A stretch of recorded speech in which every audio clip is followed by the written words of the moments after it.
Evolise, la solution de gestion et de facturation pour les TPE-PME présente. Sud Radio, c'est bon à savoir. Et oui, c'est bon à savoir sur Sud Radio, à bientôt 6h50. La semaine dernière, France Travail a été victime d'une cyberattaque. Les données de plus de 31 000 demandeurs d'emploi ont été dérobées, des données parfois sensibles. C'est la 3e cyberattaque déjà de ce genre en 2 ans.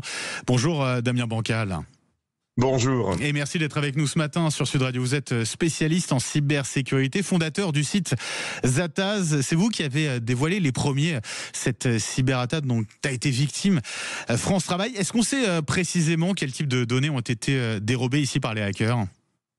Alors effectivement, ce qui est intéressant, c'est que nous, on a découvert ça à un moment où on surveille un groupe de pirates informatiques, comme il en existe malheureusement allez, on va dire des milliers de par le monde, qui annoncent donc l'attaque de France Travail. Très clairement, dès qu'on commence à voir les premières données diffusées, donc il y avait des noms, des prénoms, des adresses, des numéros de téléphone, on comprend très vite que ce n'est pas France Travail qui a été attaqué directement, mais que ces pirates, qui sont plus aujourd'hui dans une espèce de guerre informationnelle à l'encontre de notre pays, eh bien se sont attaqués aux bénéficiaires de France Travail. Parce qu'ils ont pu avoir accès à ce qu'on appellera le login et le mot de passe, ce qui a permis de rentrer dans les comptes pour voler les informations et ensuite les diffuser. Diffuser, pourquoi faire ? Pourquoi ces hackers ont-ils récupéré, dérobé ces données ? On le sait ça, les motivations exactes de ces hackers ?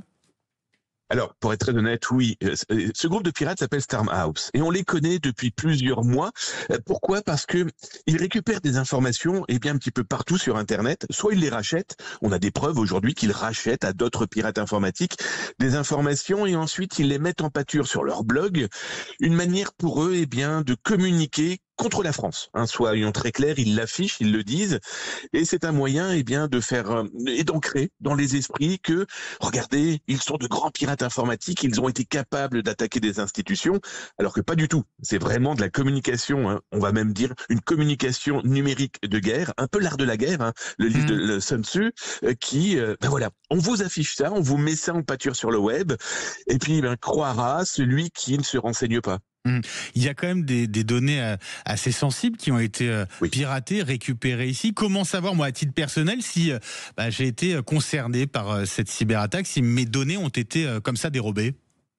Alors, il faut savoir que France Travail, mais comme aujourd'hui, quasiment l'intégralité des entreprises qui ont pu être et qui peuvent faire face à une cyberattaque, ils vous alerteront, sachant que les données, elles sont malheureusement pour ces plus de 30 000 personnes accessibles aujourd'hui à n'importe qui, les bienveillants, mais aussi les malveillants. Donc du coup, France Travail a obligatoirement alerté les personnes impactées.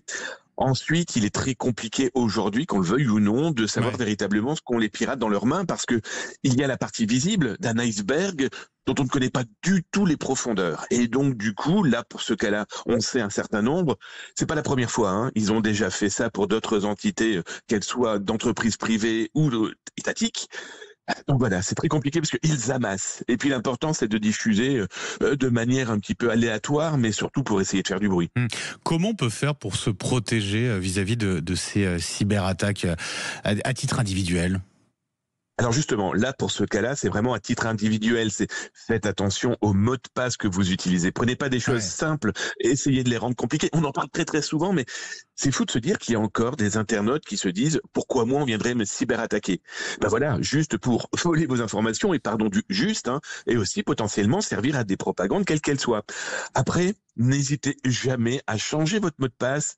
Allez, régulièrement, je dirais tous les trimestres, c'est quand même pas quelque chose de si compliqué à faire. Et puis, dernier élément, aussi votre adresse mail et votre mot de passe, ne l'utilisez pas ailleurs. Pourquoi ? Parce que si ce ailleurs est piraté, les pirates vont ensuite tester un petit peu sur tous les sites possibles imaginables pour voir s'ils peuvent rentrer chez vous comme s'ils avaient un passe-partout. C'est quoi un bon mot de passe, Damien Bancal ? Bonne question. Un mot de passe, c'est minuscule, majuscule, chiffre, signe de ponctuation.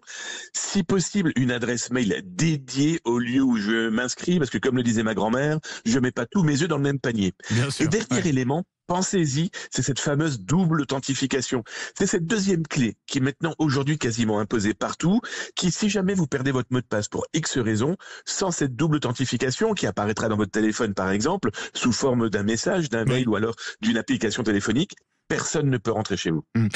Dernière question très rapide, est-ce qu'on a encore un Français aujourd'hui qui n'a pas été cyberattaqué ? Bonne question aussi. Là, on n'en sait strictement rien. Il est vrai que depuis 3-4 ans, on a eu énormément de fuites de données de Français. Mais c'est pas parce que potentiellement on a volé mon mail que je dois pas y prêter attention. Faites une petite veille. Tapez votre nom tout simplement dans un moteur de recherche pour voir si, l'association pour qui vous êtes affilié n'a pas fuité. Voilà. Il faut aussi avoir notre propre hygiène numérique et ça, c'est important. Merci beaucoup, Damien Bancal, pour tous ces conseils et très belle journée à vous. Je rappelle que vous êtes spécialiste en cybersécurité, fondateur du site Zataz. Bonne journée à vous. Sud Radio, c'est bon à savoir. Avec Evolise, la solution simple et conforme pour la facturation électronique. Il est 6h55, bientôt sur Sud Radio. Dans un instant, le début du grand matin. Le retour de Patrick Roger. À tout de suite.